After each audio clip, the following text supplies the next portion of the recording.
কাল মাওয়ায় পদ্মা সেতু প্রকল্পের আনুষ্ঠানিক পরিসমাপ্তি ঘোষণা করবেন প্রধানমন্ত্রী। যোগ দেবেন সুধী সমাবেশে। পরে 2 দিনের সফরে যাবেন টুঙ্গিপাড়া।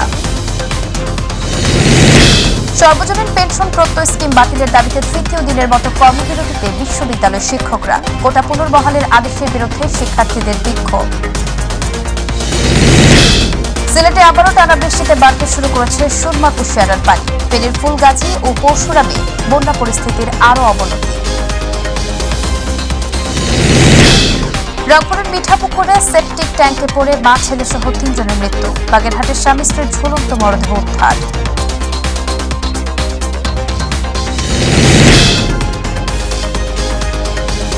আসসালামু আলাইকুম, আমন্ত্রণ মাই টিভি জেলা সংবাদে। সঙ্গে আছে নুসরাত শারমিন। শুনছিলেন সংবাদ শিরোনাম, এবার বিস্তারিত। পদ্মা সেতু প্রকল্পের আনুষ্ঠানিক পরিসমাপ্তি ঘোষণা অনুষ্ঠানে যোগ দিতে কাল মাওয়া যাচ্ছেন প্রধানমন্ত্রী শেখ হাসিনা। সেখানে এক সুধী সমাবেশে অংশ নেবেন প্রধানমন্ত্রী। সেখান থেকে 2 দিনের সফরে গোপালগঞ্জ যাবেন প্রধানমন্ত্রী শেখ হাসিনা। তার আগমনকে কেন্দ্র করে বঙ্গবন্ধুর সমাধিসৌধ কমপ্লেক্স পরিচ্ছন্ন সহ নেওয়া হয়েছে ব্যাপক নিরাপত্তা ব্যবস্থা। প্রতিনিধি আরিফুল হক ও শেখ মোহাম্মদ রতনের তথ্যচিত্রে আতিকুর রহমান তিতাসের রিপোর্ট।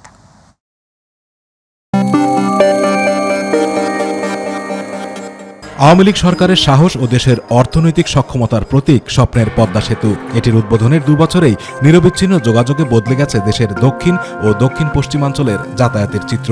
2022 সালের 25 জুন পদ্মা সেতু প্রকল্পের সড়কপথ এবং 2023 সালের 10 অক্টোবর চালু হয় রেলপথ। বাকি ছিল নদী শাসনসহ কারিগরি কিছু কাজ। এখন প্রকল্পের সেসব কাজও সম্পন্ন হয়েছে। গত 30 জুন সেতুর সব কর্মযজ্ঞ শেষ হওয়ার কথা নিশ্চিত করেছেন সংশ্লিষ্টরা। শুক্রবার প্রকল্পের আনুষ্ঠানিক পরিসমাপ্তি ঘোষণা করবেন প্রধানমন্ত্রী শেখ হাসিনা। এ উপলক্ষে মাওয়ায় সুধী সমাবেশ আয়োজনের প্রস্তুতি চলছে। পদ্মাপাড়ে তাই উৎসবের আমেজ। উত্তর থানা সংলগ্ন মাঠে সুধী সমাবেশের আয়োজনে প্রস্তুতি শুরু হয়েছে। একই মাঠে পদ্মা সেতুর সড়ক ও রেল সংযোগ প্রকল্পের উদ্বোধন অনুষ্ঠান করা হয়েছিল। তাই এলাকা জুড়ে ব্যাপক জোরদার করা হয়েছে নিরাপত্তা ব্যবস্থা। মুন্সিগঞ্জে অনুষ্ঠান শেষ করে জাজিরা থেকে সড়ক পথে গোপালগঞ্জের টুঙ্গিপাড়া যাবেন প্রধানমন্ত্রী শেখ হাসিনা। গোপালগঞ্জ পৌঁছে প্রথমে তিনি জাতির জনক বঙ্গবন্ধু শেখ মুজিবুর রহমানের সমাধিসৌধে পুষ্পমাল্য অর্পণ করে শ্রদ্ধা নিবেদন করবেন। এরপর 75-এর 15 আগস্ট নিহত সকল শহীদদের স্মরণে বিশেষ দোয়া এবং মোনাজাতে অংশ নেবেন প্রধানমন্ত্রী। প্রিয় নেত্রীকে গোপালগঞ্জে বরণ করে নিতে অপেক্ষার প্রহর গুনছেন স্থানীয় নেতাকর্মীরা। আমরা তাকে বরণ করার জন্য গেট এবং আমরা ফেস্টুন বিভিন্নভাবে তাকে স্বাগত জানানোর জন্য আমরা সার্বিকভাবে আমাদের সহযোগী সংগঠন আমরা তারা প্রস্তুতি নিয়েছি। পরদিন শনিবার বঙ্গবন্ধুর স্মৃতিবিজড়িত স্কুল টুঙ্গিপাড়া জিটি সরকারি প্রাথমিক বিদ্যালয়ের বঙ্গবন্ধু কর্নার উদ্বোধন করবেন প্রধানমন্ত্রী। পরে তিনি শিক্ষার্থীদের মধ্যে শিক্ষা উপকরণ বিতরণ করবেন। এরপর নবনির্মিত আধুনিক টুঙ্গিপাড়া পৌর সুপার মার্কেট পরিদর্শনের কথা রয়েছে তার। প্রতি বছর ঈদের পরে সে একটা সাপোর্ট দেয়, সেই সাপোর্টটাই বোধহয় এভাবে একই অবস্থা। সেই সংসদের অধিবেশন শেষ করে 5টায় রওনা হবেন এবং রাত্রে এসে উনি এখানে রাত যাপন করবেন, পরের দিন চলে যাবেন। তা ওনার আসা উপলক্ষে আমাদের যত প্রস্তুতি সব সম্পূর্ণ ইনশাল্লাহ। আমরা প্রধানমন্ত্রীর এই সফরকে কেন্দ্র করে জেলা প্রশাসনের উদ্যোগে পুলিশের পাশাপাশি সাদা পোশাকে আইন শৃঙ্খলা রক্ষাকারী বাহিনীর সদস্য মোতায়েন করা হয়েছে। মাননীয় প্রধানমন্ত্রীর এই সফরকে উৎসবমুখর এবং নিরাপদ করার লক্ষ্যে আমরা প্রশাসন আইন শৃঙ্খলা রক্ষাকারী বাহিনীর সাথে নিরাপত্তা সমন্বয় সভা করেছি। আমরা এই সকল প্রস্তুতি সম্পন্ন করেছি। আতিকুর রহমান তিতাস, মাই টিভি। সর্বজনীন পেনশন প্রত্যয় স্কিম বাতিলের দাবিতে দিনাজপুর হাজী দানিশ বিজ্ঞান ও প্রযুক্তি বিশ্ববিদ্যালয়ে চলছে 3য় দিনের মতো কর্মবিরতি। হাজী দানিশ বিজ্ঞান ও প্রযুক্তি বিশ্ববিদ্যালয়ের একাডেমিক ভবনের সামনে তারা এই কর্মসূচি পালন করছে। এর ফলে বন্ধ রয়েছে ক্লাস পরীক্ষা সহ সব ধরনের একাডেমিক ও প্রশাসনিক কার্যক্রম। এ সময় শিক্ষকরা বলেন এই স্কিম বৈষম্যমূলক। কর্মবিরতিতে হাজী দানিশ বিজ্ঞান ও প্রযুক্তি বিশ্ববিদ্যালয়ে বিভিন্ন ফ্যাকাল্টির শিক্ষকরা অংশ নেন।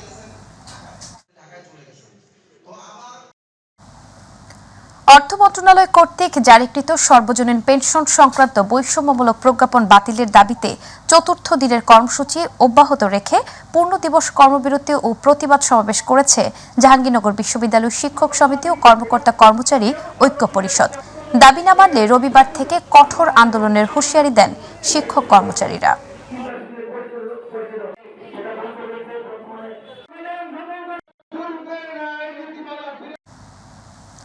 কোটা পুনর্বহালের আদেশের বিরুদ্ধে চট্টগ্রাম বিশ্ববিদ্যালয়ের শিক্ষার্থীরা চট্টগ্রাম খাগড়াছড়ি রাঙামাটি মহাসড়কের চবি ১ নং গেট এলাকায় মহাসড়ক অবরোধ করেছে। এ সময় ৪০ মিনিটের মতো সকল যান চলাচল বন্ধ থাকে। এতে করে সড়কে প্রায় ৬ কিলোমিটারের মতো যানজটের সৃষ্টি হয়েছে। যানজটে চরম ভোগান্তিতে পড়ে সাধারণ মানুষ। তাদের দাবি মেনে না নেওয়া পর্যন্ত এ আন্দোলন চলমান থাকবে বলে জানান তারা। সরকারি চাকরিতে কোটা পদ্ধতি বাতিল ও মেধাভিত্তিক নিয়োগের পরিপত্র বহাল রাখা সহ বিভিন্ন দাবিতে কুমিল্লার কোটবাড়ি বিশ্বরোড সংলগ্ন ঢাকা চট্টগ্রাম মহাসড়ক অবরোধ করেন কুমিল্লা বিশ্ববিদ্যালয়ের শিক্ষার্থীরা। দুপুর ১টার দিকে মহাসড়ক অবরোধ করে শিক্ষার্থীরা। অবরোধে মহাসড়কের দুই পাশে দীর্ঘ যানজটের সৃষ্টি হয়েছে। পরে জেলা প্রশাসক, জেলা পুলিশ সুপার ও বিশ্ববিদ্যালয় প্রশাসনের আশ্বাসের ভিত্তিতে অন্তত ২.৫ ঘণ্টা পর অবরোধ তুলে নেয় শিক্ষার্থীরা।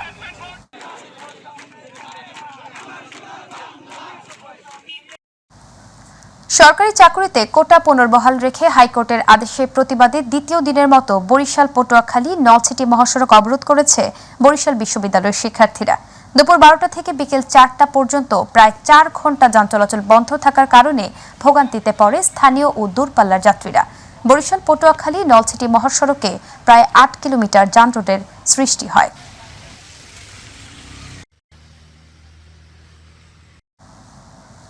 এবার অন্যান্য প্রসঙ্গ। সিলেটে আবারও টানা বৃষ্টিতে বাড়তে শুরু করেছে সুরমা কুশিয়ারার পানি। বিভিন্ন পয়েন্টে পানি বিপদসীমার উপর দিয়ে প্রবাহিত হচ্ছে। ফেনীর মুহুরী, কহুয়া ও সেলুনিয়া নদীর পানি বিপদসীমার নিচে প্রবাহিত হলেও ফুলগাজী ও পরশুরামে বন্যা পরিস্থিতির আরও অবনতি হয়েছে। কুড়িগ্রামে আকস্মিক বন্যার ফলে গবাদি পশু শিশুদের নিয়ে বিপাকে পড়েছে মানুষ। এস এম হাবিবের রিপোর্ট। সিলেটে আবারও টানা বৃষ্টিতে বাড়তে শুরু করেছে সুরমা ও কুশিয়ারার পানি। বিভিন্ন পয়েন্টে পানি বিপদসীমার উপর দিয়ে প্রবাহিত হচ্ছে।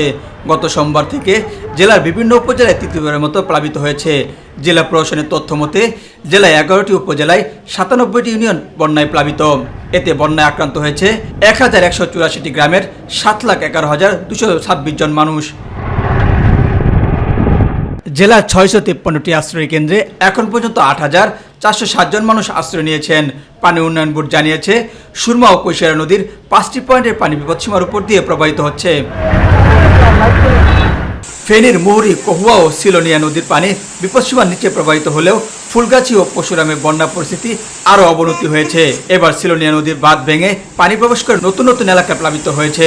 বন্যায় ২ উপজেলায় অন্তত ৪,০০০ পরিবার পানিবন্দী হয়ে আছে।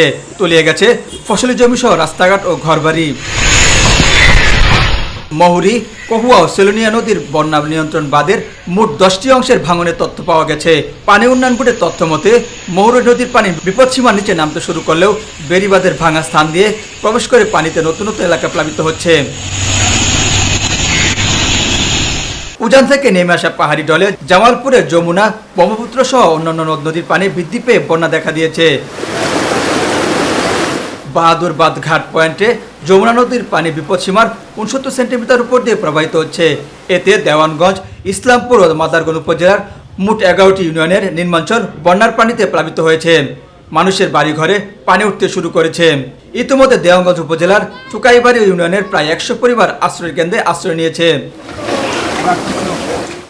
কুড়িগ্রামে গত কয়েকদিনে অব্যাহত বৃষ্টি ও উজান থেকে নেমে আসা ঢলে দ্বিতীয় দফায় বন্যায় প্রায় ৫০,০০০ মানুষ পানিবন্দী হয়ে পড়েছে। বিশেষ করে ব্রহ্মপুত্র অববাহিকায় অস্বাভাবিকভাবে পানি বৃদ্ধির ফলে বন্যা পরিস্থিতি সৃষ্টি হয়েছে।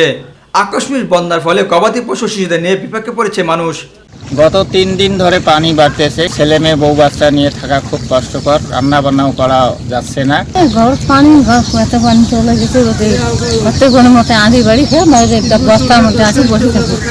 গাইবান্ধা সবগুলো নদ নদীর পানি বৃদ্ধি পেয়ে বিপদসীমা ছুঁই করছে। এতে করে সুন্দরগঞ্জ, গাইবান্ধা সদর, শাহঘাটা ও ফুলজুরি উপজেলার কমপক্ষে ১০,০০০ নিচু বাড়িতে পানি উঠেছে। এদিকে বন্যার পানির স্রোতে শাহঘাটা উপজেলার ভরতকালী ইউনিয়নের সাঁকো ভেঙে ২২ গ্রামে বন্যা দেখা দিয়েছে। সিরাজগঞ্জের উজান থেকে নেমে আসা পাহাড়ি ঢল আর ভারী বৃষ্টিপাতে বেড়ে চলছে যমুনা নদীর পানি। গত ২৪ ঘন্টায় যমুনা পানি সদর হাট পয়েন্টে ৪৬ সেন্টিমিটার পানি বৃদ্ধি পেয়ে বিপদসীমা অতিক্রম করেছে। এদিকে যমুনার পানি বেড়ে যাওয়ায় সদর, গাজীপুর, বেলকুচি, চৌহালি ও শাহজাদপুরে এই ৫ উপজেলায় চরাঞ্চলের গ্রামগুলিতে ফসলি জমি প্লাবিত হতে শুরু করেছে। SM হামিম, মাই টিভি।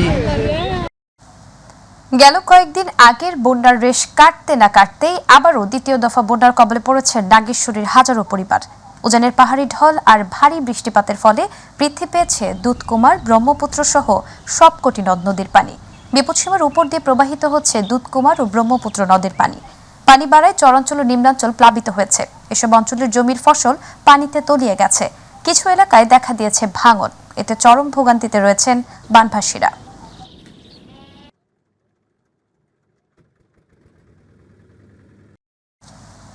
কুড়িগ্রামের নাগেশ্বরী থেকে বন্যা পরিস্থিতি জানাতে আমাদের সঙ্গে যুক্ত হচ্ছেন সহকর্মী লতিফুর রহমান লিঙ্কন। ধন্যবাদ আপনাকে। আপনি জানেন যে উজান থেকে নেমে আসা পাহাড়ি ঢল আর টানা কয়েকদিনের ভারী বৃষ্টিপাতে কুড়িগ্রামের সবকটি নদীর পানি সমানতালে বৃদ্ধি পেয়েছে। আজ কুড়িগ্রামের নাগেশ্বরী উপজেলার নুনখোয়া পয়েন্টে 64 সেন্টিমিটার পানি বৃদ্ধি পেয়ে নদীর উপর দিয়ে বন্যার পানি প্রবাহিত হচ্ছে। একই সাথে কিন্তু যে পরিমাণে পানি বৃদ্ধি পেয়েছে, পানি বৃদ্ধির সাথে সাথে বেড়েছে জনদুর্ভোগ। বিশেষ করে যে চরাঞ্চল, নিম্ন অঞ্চল পানি ছাপিয়ে কিন্তু নাগেশ্বরী একদম পৌর শহরে কিন্তু হাজারো পরিবার কিন্তু পানিবন্দী হয়ে পড়েছে। তো ইতিমধ্যেই কিন্তু নাগেশ্বরী উপজেলায় বন্যায় যারা পানিবন্দী হয়ে পড়েছে তাদের পরিবারের কাছে কিন্তু প্রশাসনের পক্ষ থেকে শুকনো খাবার ও সব ধরনের নগদ অর্থ বিতরণ করা হয়েছে। তো আমি নাগেশ্বরী উপজেলা প্রশাসনের পক্ষ থেকে যেটা জানানো হয়েছে, এই উপজেলায় এখন পর্যন্ত 24.5 মেট্রিক টন চাল ও 1,80,000 টাকা বরাদ্দ পেয়েছে তারা। এটি কিন্তু বিতরণ কার্যক্রম চলমান রয়েছে। তো একই সাথে কিন্তু বন্যার পানি বৃদ্ধি পাওয়ার কারণে কিন্তু এই উপজেলায় মোট এখন পর্যন্ত প্রায় 10 লক্ষ টাকার মাছ কিন্তু বন্যার পানিতে ভেসে গেছে এবং একই সাথে পাট এবং আমনের বীজতলা সহ প্রায় বিভিন্ন ধরনের সবজি ক্ষেত কিন্তু বন্যার পানিতে তলিয়ে গিয়ে হুমকির মধ্যে পড়েছে কৃষক। একই সাথে কিন্তু গোখাদ্য সংকটে ভুগছে এখানকার খামারিরা। এই ছিল কুড়িগ্রামের নাগেশ্বরী থেকে বন্যার সর্বশেষ খবর। লিঙ্কন, আপনাকে ধন্যবাদ। দর্শক, কুড়িগ্রামের নাগেশ্বরী থেকে আমাদের সঙ্গে যুক্ত ছিলেন প্রতিনিধি লতিফুর রহমান লিঙ্কন। বৃষ্টিপাত ও উজান থেকে নেমে আসা পাহাড়ি ঢলের চাপ না থাকায় কমতে শুরু করেছে সুনামগঞ্জের সুরমা, জাদুকাটা, বৌলাই, পাটলাই সহ সবকটি নদ নদীর পানি। এতে স্বস্তি ফিরেছে জনমনে। এদিকে নদীর পানি কমলেও বন্যা পরিস্থিতি স্থিতিশীল থাকায় দুর্ভোগ কমছে না পানিবন্দী মানুষদের। জেলার বিভিন্ন উপজেলার নিম্নাঞ্চলের মানুষের ঘরবাড়ি বন্যার পানিতে প্লাবিত হওয়ায় আশ্রয়কেন্দ্রে ঠাঁই নিয়েছেন অনেকেই। শুকনো খাবার, বিশুদ্ধ পানি ও শিশু খাদ্য সংকট রয়েছে আশ্রয়কেন্দ্রগুলোতে। প্রশাসনের পক্ষ থেকে ত্রাণ সামগ্রী দেয়া হলেও তা পর্যাপ্ত নয় বলে জানান বন্যা দুর্গতরা। সুনামগঞ্জ নদীর পানি গতকালকে তুলনায় প্রায় 10 সেন্টিমিটার কমেছে এবং আমাদের আগে 5 তারিখ পর্যন্ত মাঝে থেকে ভারী বৃষ্টি হয়েছে, সেক্ষেত্রে এই পরিস্থিতি স্থিতিশীল থাকতে পারে। তীব্র গরমের পর মাঝারি ও ভারী বৃষ্টিতে কিছুটা স্বস্তি ফিরলেও খুলনা মহানগরের বিভিন্ন এলাকায় জলাবদ্ধতা সৃষ্টি হয়ে দুর্ভোগ বেড়েছে মানুষের।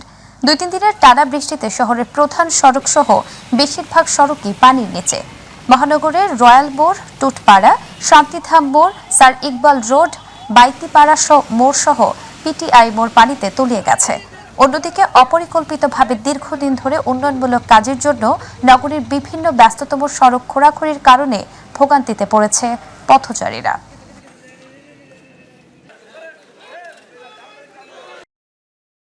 রংপুরের মিঠাপুকুরে সেপটিক ট্যাঙ্কে পড়ে মা ছেলেসহ 3 জন মারা গেছেন।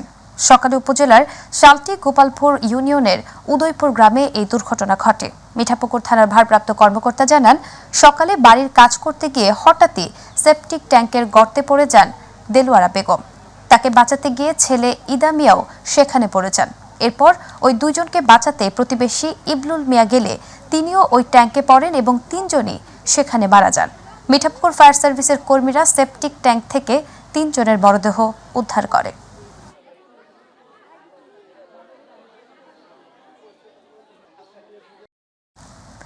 বাগেরহাট সদর উপজেলার বেমরতা ইউনিয়নের বৈটপুর এলাকায় আবু দাউদ শেখ এবং তার স্ত্রী সোহেলি আক্তার লাকির গলায় রশি দিয়া ঝুলন্ত মরদেহ উদ্ধার করেছে পুলিশ। সকালে তাদের নিজ বসতঘরের ফ্যানের সাথে ঝুলন্ত অবস্থায় লাশ উদ্ধার করা হয়। প্রাথমিকভাবে ধারণা করা হচ্ছে গত রাতের কোনো এক সময় তারা আত্মহত্যা করেছে, তবে ময়নাতদন্তের রিপোর্টে মৃত্যুর সঠিক কারণ জানা যাবে। পুলিশ ঘটনাস্থল পরিদর্শন করেছে।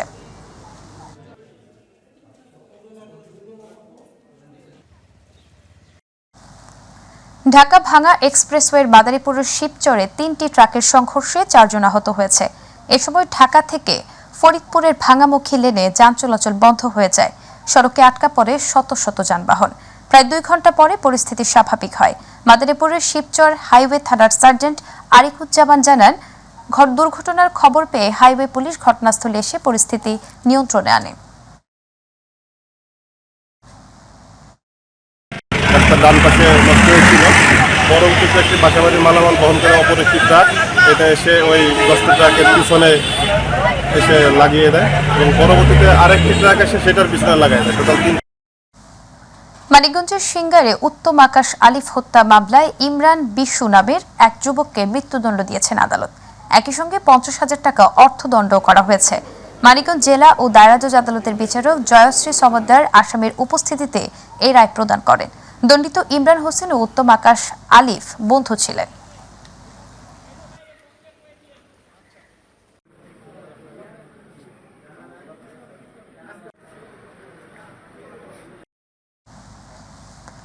বরগুনার দারুল উলুম আলিয়া মাদ্রাসার এইচএসসি পরীক্ষার অনিয়মের অভিযোগে 4টি মাদ্রাসার অধ্যক্ষ সহ 7 শিক্ষককে হল থেকে বহিষ্কার করা হয়েছে। দুপুর উপজেলা নির্বাহী কর্মকর্তার নির্দেশে তাদের বহিষ্কার করেন হল সুপার। বরগুনা সদর উপজেলা নির্বাহী কর্মকর্তা শামীম মিয়া জানান, বাংলা প্রথম পত্রের পরীক্ষায় সদরের আলিয়া মাদ্রাসার 6, 7 ও 9 নম্বর হলে 80 জন পরীক্ষার্থীকে অনৈতিক সুবিধা দেওয়ার জন্য নৈবিত্তিকের কোড পরিবর্তন করে প্রশ্নপত্র দেয় 7 শিক্ষক। খবর পেয়ে ঘটনাস্থলে এসে অনিয়মের প্রমাণ পেয়ে 7 শিক্ষককে বহিষ্কার করেন তারা। তাদেরকে ডাকলাম, 7 জন পক্ষপ্রতিপক্ষ তাদেরকে ডাকলাম, ঘটনা কি? তখন বলছে স্যার ওরা নিজেরা আইডিয়াই করছে, আমরা আসলে আমাদের অগোচরে বা আমাদের দায়িত্ব অবহেলার কারণে এটা আমার হয়েছে। এখানে তারা অনিচ্ছাকৃতভাবে শিক্ষকদের অগোচরে ছাত্ররা এই কাজটি করেছে। তো সেই জন্য দায়িত্ব অবহেলার কারণে কেন্দ্রীয় সচিব মহোদয় 7 জন শিক্ষককে এই পরীক্ষা থেকে বহিষ্কার করা হয়েছে। তারা এই পরীক্ষা গ্রহণের দায়িত্বে থাকবেন না। বান্দরবনে অবৈধভাবে গড়ে ওঠা সাবেক আইজিপি বেনজির আহমেদ 30 কোটি টাকার সম্পত্তি বাগানবাড়ি ও মৎস্য খামার সিলগালা করে দায়িত্ব নিয়েছে প্রশাসন। সকালে সুয়ালক মাঝের পাড়ায় বেনজিরের 25 একর জায়গা জেলা প্রশাসক শাহ মুজাহিদ উদ্দিনের নেতৃত্বে খামারবাড়ি পরিদর্শন করেন প্রশাসন ও দুর্নীতি দমন কমিশনের একটি টিম। পরে পরিদর্শন শেষে এসব জায়গা তত্ত্বাবধানে নেওয়ার পর সাইনবোর্ড টাঙিয়ে সিলগালা করে দেওয়া হয়। প্রশাসন জানান, বেনজির আহমেদের সম্পত্তি তত্ত্বাবধানে নেওয়া এসব সম্পত্তি থেকে যা আয় হবে তা সরকারের কোষাগারে জমা হবে।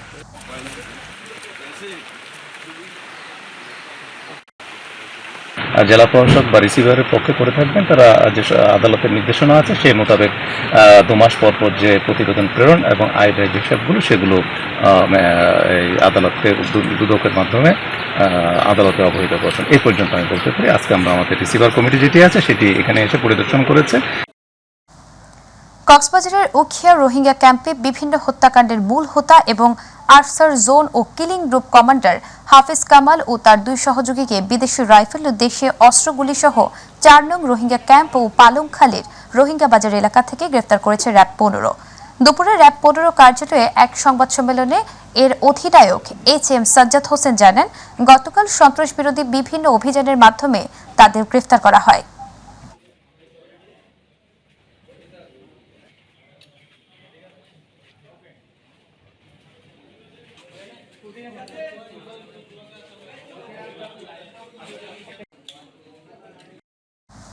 এবার শারমিন কার centre Chattogram bulletin.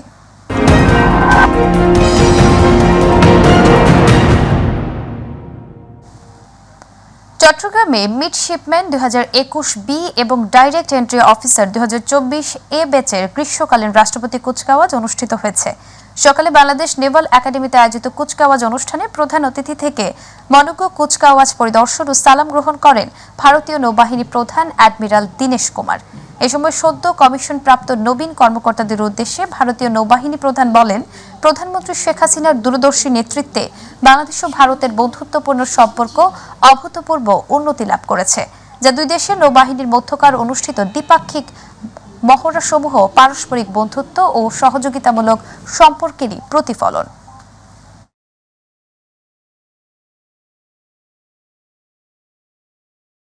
For outstanding conduct of the parade The rain gods have been kind to us.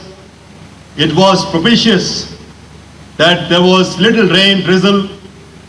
I think they were just blessing all of you who are there in parade. Thank you very much. Joy Bangla, Jai Hind, long live India-Bangladesh friendship. Elevated এক্সপ্রেসওয়ের কাজের মান ও ব্যয় বৃদ্ধি নিয়ে প্রশ্ন ওঠার পর প্রকল্পটির অনিয়ম দুর্নীতির বিষয় খতিয়ে দেখতে সরেজমিনে পরিদর্শনে এসেছেন তদন্ত কমিটি।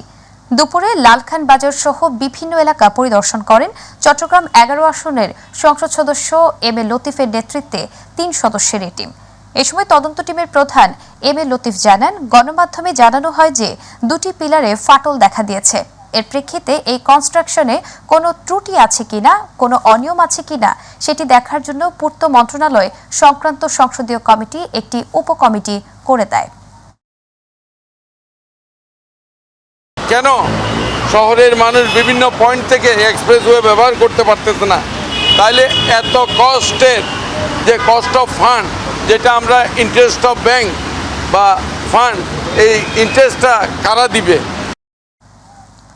টানা বৃষ্টিতে রাঙ্গামাটির বাঘাইছড়ি উপজেলার নিম্নাঞ্চল প্লাবিত হয়েছে।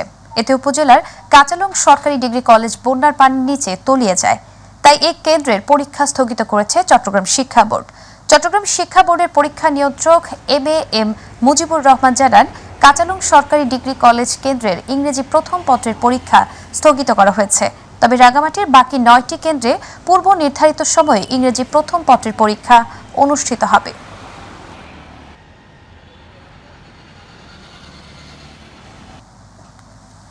চট্টগ্রাম নগরীর দামপাড়া পুলিশ লাইন্সের পাশেই গতকাল মুত্তাসির ভবনের 7ম তলায় পাহাড়তলী ক্লাবের ব্যানারে জোয়ার আসরে অভিযান চালিয়ে লালখান বাজার ওয়ার্ড আওয়ামী লীগ শ্রম বিষয়ক সম্পাদক মিজানুর রহমান এবং নির্বাহী সদস্য বিশ্বজিৎ চৌধুরী এবং ব্যবসায়ী সহ 32 জনকে আটক করেছে খুলশী থানা পুলিশ। এ সময় উদ্ধার হয় নগদ 1,32,000 টাকা এবং জুয়া খেলার সরঞ্জাম।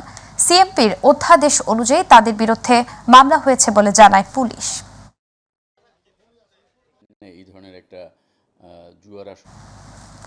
আওয়ামী লীগের অর্জন বাংলাদেশের জাতির জন্য যখন যা প্রয়োজন মনে করেছে সেটি বাস্তবায়ন করেছে দলটি বলে মন্তব্য করেছেন চট্টগ্রাম 10 আসনের সংসদ সদস্য মহিউদ্দিন বাচ্চু। বাংলাদেশ আওয়ামী লীগের 75 বছর পূর্তি ও প্লাটিনাম জয়ন্তী উপলক্ষে 44 নং মধ্যম আগ্রাবাদ ওয়ার্ড আওয়ামী লীগ এবং সহযোগী সংগঠনের আয়োজনে বেলুন উড়িয়ে আনন্দ র্যালি উদ্বোধনকালে এ মন্তব্য করেন তিনি। এ সময় প্রধান অতিথি ছিলেন চট্টগ্রাম মহানগর আওয়ামী লীগের সহসভাপতি আলতাফ হোসেন চৌধুরী বাচ্চু। চট্টগ্রামের ফরিদগঞ্জ উপজেলা পরিষদের নবনির্বাচিত চেয়ারম্যান খাজে আহমদ মজুমদারকে গণসংবর্ধনা প্রদান করা হয়েছে। ফরিদগঞ্জ জনকল্যাণ সমিতির আয়োজনে এই গণসংবর্ধনা দেওয়া হয়। এ সময় ফরিদগঞ্জ জনকল্যাণ সমিতির সভাপতি খোরশেদ আলম ভূঁইয়ার সভাপতিত্বে এবং সাধারণ সম্পাদক ফজলুল করিম মজুমদার মুন্নার সঞ্চালনায় বিশেষ অতিথি ছিলেন ফরিদগঞ্জ পৌরসভার মেয়র, যুদ্ধাহত বীর মুক্তিযোদ্ধা আবুল খায়ের পাটোয়ার সহ আরো অনেকে। জ্ঞাতয় বহির্ভূত সম্পদ অর্জনের অভিযোগে ইন্ডাস্ট্রিয়াল পুলিশের চট্টগ্রাম অবসরপ্রাপ্ত সিনিয়র সহকারী পুলিশ সুপার আবুল হাশেম এবং তার স্ত্রী তাহিরিনা বেগমের বিরুদ্ধে 2টি মামলা করেছে দুর্নীতি দমন কমিশন। আজ দুর্নীতি দমন কমিশন চট্টগ্রাম জেলা সমন্বিত 1 কার্যালয়ে মামলা 2টি দায়ের করেন দুদক চট্টগ্রাম জেলা সমন্বিত 2 কার্যালয়ের সহকারী পরিচালক মুসাব্বির আহমেদ। মামলার বিষয়টি নিশ্চিত করেছেন দুদক সমন্বিত চট্টগ্রাম জেলা কার্যালয় 2 এর দুদকের উপপরিচালক আতিকুল আলম। টাঙ্গাইলের মির্জাপুরে উপজেলা কৃষি অফিসের উদ্যোগে এলাকার প্রান্তিক কৃষকদের মাঝে বিনামূল্যে সার ও বীজ বিতরণ করা হয়েছে।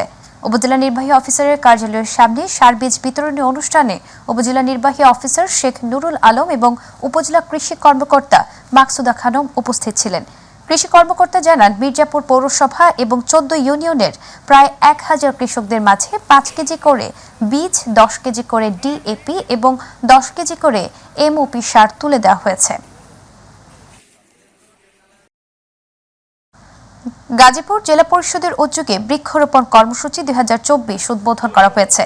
গাজীপুর জেলা পরিষদের মিলনায়তন কক্ষে আনুষ্ঠানিকভাবে জেলা পরিষদের চেয়ারম্যান মোতাহার হোসেন মোল্লা প্রধান অতিথি হিসেবে উপস্থিত থেকে এই কর্মসূচির উদ্বোধন করেন। এতে সভাপতিত্ব করেন গাজীপুর জেলা পরিষদের প্রধান নির্বাহী কর্মকর্তা খন্দকার মুসাদ্দিদ বিন আলী এবং সভাপতিত্বে অনুষ্ঠানে বক্তব্য রাখেন গাজীপুর কৃষি অফিসার অধিদপ্তরের উপপরিচালক রফিকুল ইসলাম খান।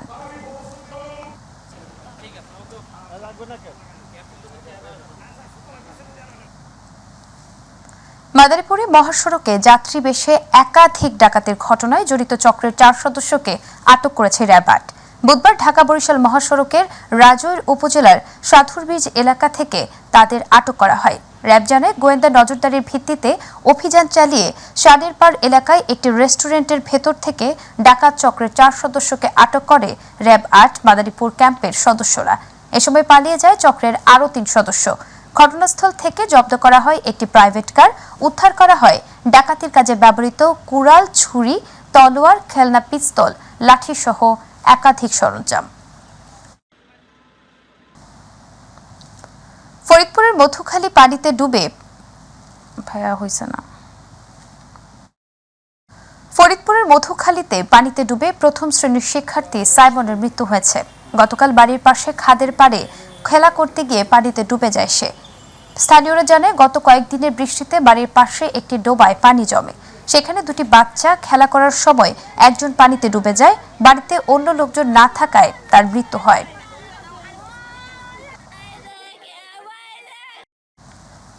আখ চুরির অপবাদ দিয়ে মুন্সিগঞ্জে টঙ্গীবাড়িতে গাছের সঙ্গে দড়ি দিয়ে বেঁধে ঝুলিয়ে সিয়াব নামে 12 বছরের এক শিশু শিক্ষার্থীকে মারধর করার ঘটনায় অভিযুক্ত বৃদ্ধকে কারাগারে প্রেরণ করা হয়েছে। টঙ্গীবাড়ি থানায় মামলা রুজু করে ওই বৃদ্ধকে আদালতে প্রেরণ করেন পুলিশ। পরে বিকেলে তাকে আদালতে হাজির করা হলে মুন্সিগঞ্জ আমলি আদালত 4 এর বিচারক senior judicial magistrate Nazmin Akter তাকে কারাগারে প্রেরণের নির্দেশ দেন। কুমিল্লার দেবিদ্বারে পরীক্ষার কেন্দ্রে নকল বন্ধের কঠোর হুঁশিয়ারি দিয়েছেন কুমিল্লা 4 আসনের সংসদ সদস্য আবুল কালাম আজাদ। জাফরগঞ্জের গঙ্গামঙ্গল রাজ ইনস্টিটিউশনে এইচএসসি ও সমমানের পরীক্ষা চলাকালে কেন্দ্র পরিদর্শন শেষে সাংবাদিকদের এসব কথা বলেন তিনি। পরিদর্শন চলাকালে উপস্থিত ছিলেন উপজেলা নির্বাহী অফিসার নিগার সুলতানা, সহকারী কমিশনার ভূমি ও নির্বাহী ম্যাজিস্ট্রেট মোহাম্মদ রায়হানুল ইসলাম, দেবিদ্বার পৌরসভার মেয়র মোহাম্মদ সাইফুল ইসলাম শামীম। মাননীয় প্রধানমন্ত্রী এবার যে বাজেট হয়েছে বাজেটে বেশি বরাদ্দ রেখেছেন, তাই আমরা এসেছি, আজকে ভিজিট করে দেখলাম কোনো নকলের কোনো অস্তিত্ব আমরা পাই নাই। লক্ষ্মীপুরের রায়পুর উপজেলার বিভিন্ন এলাকা থেকে চুরি হওয়া মোটরসাইকেল উদ্ধার অভিযানে নেমে 5 জনকে আটক করেছে রায়পুর থানা পুলিশ। আটককৃতদের দেয়া তথ্য মতে একটি চোরাই মোটরসাইকেলও উদ্ধার করে রায়পুর থানা পুলিশ। গতকাল প্রেস ব্রিফিংয়ে সাংবাদিকদের বিষয়টি নিশ্চিত করেছেন রায়পুর থানার ওসি। আমরা বিভিন্ন জায়গায় অভিযান করি। প্রথমে 3 জনকে, আমরা 2 জনকে, সোহেল এবং আনোয়ারকে আমরা। মাদকের বিরুদ্ধে প্রতিবাদ করায় মাদারীপুরের কালকিনিতে এক ব্যক্তিকে হাতুড়ি পেটার অভিযোগে স্থানীয় মাদক কারবারিদের বিরুদ্ধে সকালে উপজেলার সিডিখান ইউনিয়নের 8 নং ওয়ার্ডে এই ঘটনা ঘটে। ভুক্তভোগীদের অভিযোগ, শাহাবুদ্দিন খাঁ বাজারে যাওয়ার সময় এলাকার চিহ্নিত মাদক কারবারিরা তাকে হাতুড়ি এবং রড দিয়ে পিটিয়ে মারাত্মক আহত করে পালিয়ে যায়। পরে স্বজনরা তাকে উদ্ধার করে কালকিনি উপজেলার স্বাস্থ্য কমপ্লেক্সে ভর্তি করেন। দেশব্যাপী কর্মসূচির অংশ হিসেবে ব্রাহ্মণবাড়িয়ায় পল্লী বিদ্যুতায়ন বোর্ড ও পল্লী বিদ্যুৎ সমিতিকে একীভূত করে অভিন্ন চাকুরি বিধি বাস্তবায়ন এবং চুক্তিভিত্তিক ও অনিয়মিত কর্মচারীদের চাকুরি নিয়মিতকরণের দাবিতে 3য় দিনের মতো কর্মবিরতি পালন করছে। সকাল থেকে কর্মসূচিতে অংশ নেয় ব্রাহ্মণবাড়িয়া পল্লী বিদ্যুৎ সমিতির কর্মকর্তা এবং কর্মচারীরা।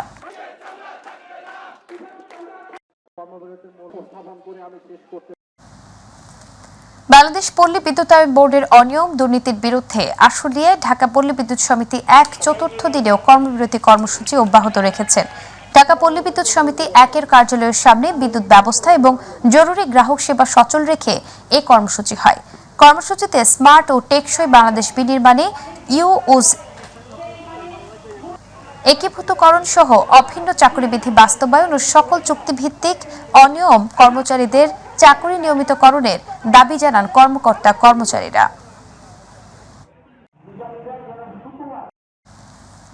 চাকরি বিধি বাস্তবায়ন ও সকল চুক্তিভিত্তিক অনিয়মিত চাকরিজীবীদের চাকরি নিয়মিতকরণের দাবিতে পল্লী বিদ্যুৎ সমিতি 2 সদর দপ্তরে এবং যশোর পল্লী বিদ্যুৎ সমিতি 1 সদর দপ্তরে কর্মকর্তা কর্মচারীদের কর্মবিরতি পালন চলছে। সকাল থেকে সকল কাজকর্ম ফেলে টানা চতুর্থ দিনেও যশোর পল্লী বিদ্যুৎ সমিতি 2 মনিরামপুর সদর দপ্তর এবং যশোর পল্লী বিদ্যুৎ সমিতি 1 সদর দপ্তরের সামনে দাবি আদায় কমিটির আয়োজনে সকল কর্মকর্তা কর্মচারীদের কর্মবিরতি পালন।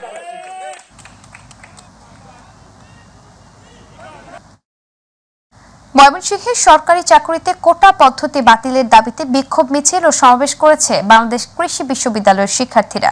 দুপুরে বিশ্ববিদ্যালয় ক্যাম্পাসে বিক্ষোভ মিছিল ও সমাবেশ শেষে জব্বারের মোড়ে ঢাকা ময়মনসিংহ রেলপথ অবরোধ করে আন্দোলনকারী শিক্ষার্থীরা।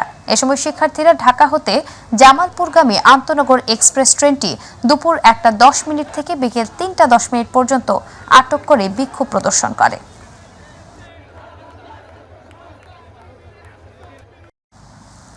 ঝালকাঠিতে পল্লী বিদ্যুতায়ন বোর্ড ও পল্লী বিদ্যুৎ সমিতির মধ্যকার বিভিন্ন বৈষম্যের প্রতিবাদে পল্লী বিদ্যুৎ সমিতির কর্মকর্তা কর্মচারীরা চতুর্থ দিনের মতো আন্দোলন কর্মসূচি পালন করেছেন।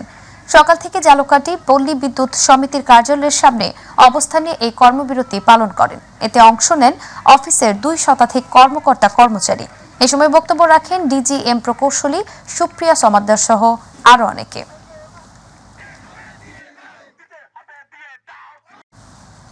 ঝালকাঠি পৌরসভার 2024-25 অর্থ বছরের বাজেট ঘোষণা করা হয়েছে। দুপুরে পৌরসভার হলরুমে সুধীজনদের সঙ্গে আলোচনা শেষে বাজেট ঘোষণা করেন পৌর মেয়র লিয়াকত আলী তালুকদার। বাজেটে এবছর আয় ধরা হয়েছে 154,87,760 টাকা। বাজেট অনুষ্ঠানে জেলা পরিষদ চেয়ারম্যান খান সাইফুল্লাহ সহ সাইফুল্লাহ পনির, প্যানেল মেয়র তরুণ কুমার কর্মকার, পৌরসভার সচিব শাহিন সুলতানা সহ কাউন্সিলরগণ এবং কর্মকর্তা কর্মচারীরা উপস্থিত ছিলেন। গাইবান্ধার সাদুল্লাপুরে 6ষ্ঠ উপজেলা পরিষদের প্রথম মাসিক সভা অনুষ্ঠিত হয়েছে। বুধবার সাদুল্লাপুর উপজেলা প্রশাসনের আয়োজনে উপজেলা সম্মেলন কক্ষে 6ষ্ঠ উপজেলা পরিষদের মাসিক সভা অনুষ্ঠিত হয়। এ সময় মাসিক সাধারণ সভায় উপস্থিত ছিলেন নবনির্বাচিত upazila Parishad chairman Rezaul Karim Reza, vice chairman Montejar Rahman Chanchal, মহিলা ভাইস চেয়ারম্যান আক্তার বানু লাকি। বরিশালের আগৈলঝাড়া উপজেলা পরিষদের নবনির্বাচিত চেয়ারম্যান যতীন্দ্রনাথ মিস্ত্রি, ভাইস চেয়ারম্যান সঞ্জয় বারৈ, মহিলা ভাইস চেয়ারম্যান হাফিজা ইয়াসমিন তাদের দায়িত্ব গ্রহণ করেছেন। দায়িত্বভার গ্রহণ উপলক্ষে সকালে উপজেলা নির্বাহী কর্মকর্তা ফারিহা তানজিনের কার্যালয়ে বিদায়ী উপজেলা চেয়ারম্যান আব্দুর রইস নিয়াবাতের কাছ থেকে চেয়ারম্যানের দায়িত্বভার গ্রহণ করেন।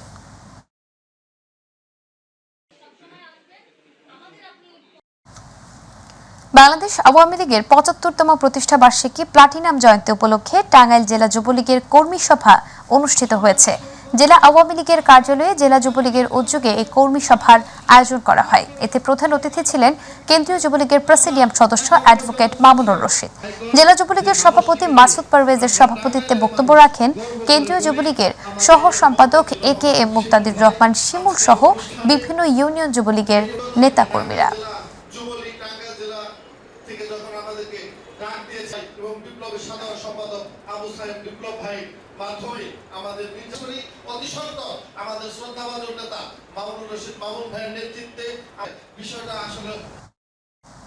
আওয়ামী লীগের 75তম প্রতিষ্ঠা বার্ষিকী ও প্লাটিনাম জয়ন্তী উপলক্ষে গাজীপুর জেলা যুবলীগের কর্মী সভা সংগ্রহ, সদস্য সংগ্রহ ও নবায়ন কার্যক্রম অনুষ্ঠান অনুষ্ঠিত হয়েছে। সদর উপজেলার ভবানীপুর মুক্তিযোদ্ধা কলেজে যুবলীগের কর্মী সভা অনুষ্ঠিত হয়। অনুষ্ঠানে গাজীপুর জেলা যুবলীগের আহ্বায়ক SM আলতাফ হোসেনের সভাপতিত্বে এবং জেলা যুবলীগের যুগ্ম আহ্বায়ক সেলিম আজাদ ও বেলায়েত হোসেনের সঞ্চালনায় প্রধান অতিথি ছিলেন বাংলাদেশ আওয়ামী যুবলীগের সাংগঠনিক সম্পাদক জহির উদ্দিন খসরু।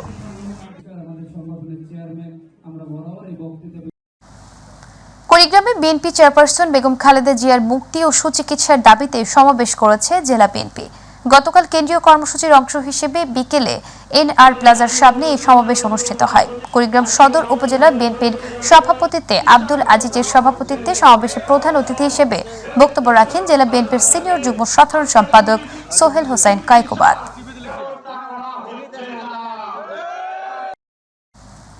খালেদা জিয়ার নিঃশর্ত মুক্তির দাবিতে কেন্দ্রীয় কর্মসূচির অংশ হিসেবে টাঙ্গাইলে সমাবেশ করেছে বিএনপি নেতাকর্মীরা। টাঙ্গাইল ভাসানী হলের সামনে এই সমাবেশের আয়োজন করা হয়। সমাবেশে জেলা বিএনপির সভাপতি হাসানুজ্জামিল শাহিনের সভাপতিত্বে এবং সাধারণ সম্পাদক ফরহাদ ইকবালের সঞ্চালনায় প্রধান অতিথির বক্তব্য রাখেন বিএনপির জাতীয় নির্বাহী কমিটির যুগ্ম মহাসচিব অ্যাডভোকেট আব্দুস সালাম আজাদ।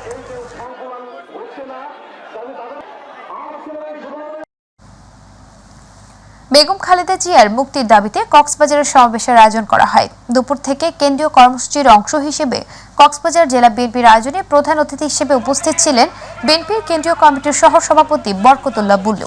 কক্সবাজার জেলা বিএনপির সাধারণ সম্পাদক শামীমারা স্বপ্নার সঞ্চালনায় কক্সবাজার জেলা বিএনপির সভাপতি শাহজাহান চৌধুরীর সভাপতিত্বে সমাবেশে জেলা, উপজেলা, ইউনিয়ন বিএনপি ও অঙ্গ সংগঠনের নেতাকর্মীরা উপস্থিত থেকে বক্তব্য রাখেন।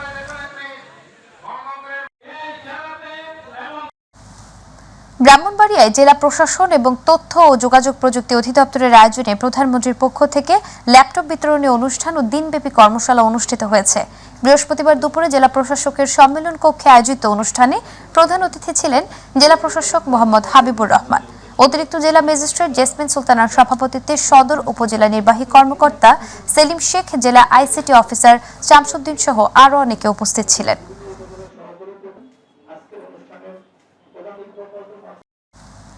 হবিগঞ্জ ৪ আসনের সংসদ সদস্য ব্যারিস্টার সুমনকে হত্যার হুমকিদাতা এবং তাদের নির্দেশদাতাদের দ্রুত গ্রেফতারের দাবিতে সুনামগঞ্জে মানববন্ধন অনুষ্ঠিত হয়েছে। দুপুরে মান্নারগাঁ ইউনিয়ন পরিষদের সাবেক মেম্বার আব্দুল আজিজের সভাপতিত্বে এবং আওয়ামী লীগ নেতা অসিত কুমার দাসের সঞ্চালনায় বিশিষ্টজনেরা বক্তব্য রাখেন।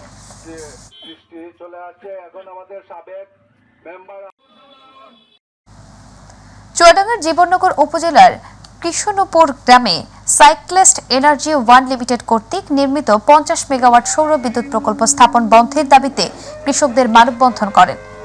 এ সময় চুয়াডাঙ্গা কৃষি অধিদপ্তরের উপপরিচালক বিভাস চন্দ্র সাহা, চুয়াডাঙ্গার অতিরিক্ত জেলা প্রশাসক, রাজস্ব বিদ্যুৎ বিভাগের প্রতিনিধি, ভূমি মন্ত্রণালয়ের সহকারী সিনিয়র সচিব তুষার সহ আরও অনেকে উপস্থিত ছিলেন।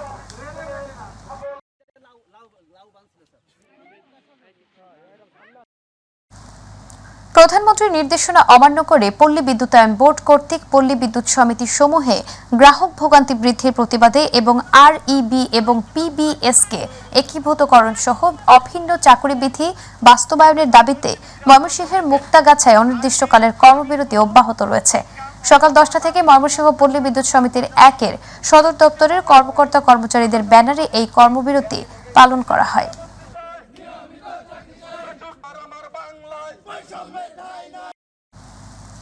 বাংলাদেশ পল্লী বিদ্যুতায়ন বোর্ডের বৈষম্য ভেঙে দেওয়ার দাবিতে এবার মাঠে নেমেছেন পল্লী বিদ্যুৎ সমিতির কর্মকর্তা কর্মচারীরা। 1 জুলাই থেকে মেহেরপুর পল্লী বিদ্যুৎ সমিতির প্রধান কার্যালয়ের সমস্ত কাজকর্ম বাতিল করে কর্মবিরতি পালন করছেন সমিতির কর্মকর্তা এবং কর্মচারীরা। মেহেরপুর পল্লী বিদ্যুৎ সমিতির প্রধান কার্যালয় সহ zonal office, sub zonal office এবং 20টি অভিযোগ কেন্দ্রের কর্মকর্তা কর্মচারীরা আন্দোলন চালিয়ে যাচ্ছেন।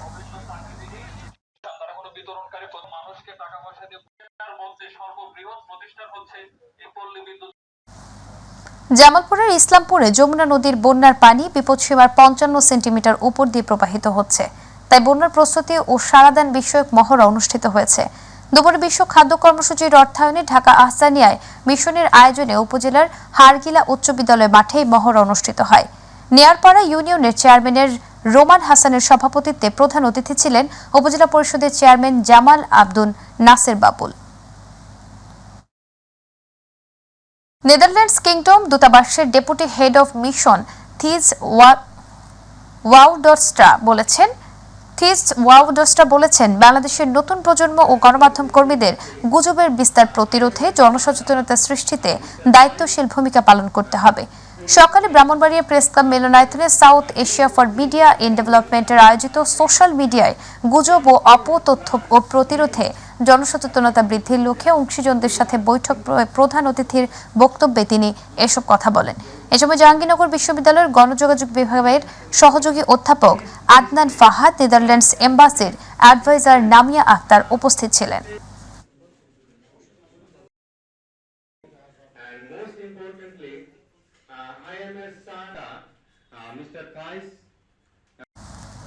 কুড়িগ্রামের নাগেশ্বরীতে বন্যা কবলিতদের মাঝে ত্রাণ সামগ্রী বিতরণ করা হয়েছে। উপজেলা প্রশাসনের উদ্যোগে নুনখাওয়া ইউনিয়নের বন্যা কবলিত বিভিন্ন চরাঞ্চলে গিয়ে 250 পরিবারের মাঝে ত্রাণ বিতরণ করা হয়।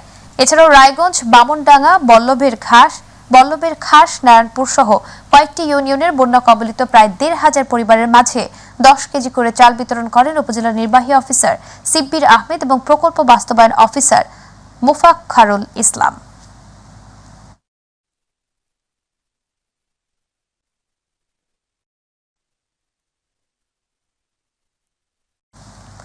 ভোলার সমুদ্রগামী নিবন্ধিত জেলেদের মাঝে বরাদ্দের চাল বিতরণ করা হয়েছে। উপজেলার শিবপুর ইউনিয়ন পরিষদ প্রাঙ্গণের ইউনিয়নের 599 জন জেলের মাঝে 56 কেজি করে চাল বিতরণ করা হয়। কর্মহীন এসব জেলেদের সরকারি বরাদ্দের চাল পেয়ে তারা খুশি।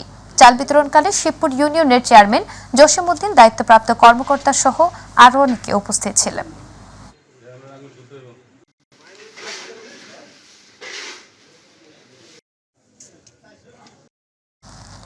কুড়িগ্রামে বঙ্গবন্ধু শেখ মুজিবুর রহমান আন্তঃ কলেজ ফুটবল টুর্নামেন্টের ফাইনাল খেলা অনুষ্ঠিত হয়েছে।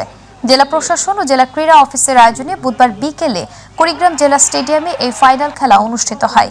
পরে বিজয়ী ও রানার্স আপ দলকে প্রধান অতিথি হিসেবে উপস্থিত থেকে পুরস্কার প্রদান করেন জেলা প্রশাসক কুড়িগ্রাম মোহাম্মদ সাইদুল আরিফ। অনুষ্ঠানে বিশেষ অতিথি হিসেবে উপস্থিত ছিলেন পুলিশ সুপার কুড়িগ্রাম আল আসাদ মোহাম্মদ মাহফুজুল ইসলাম সহ আরও অনেকে।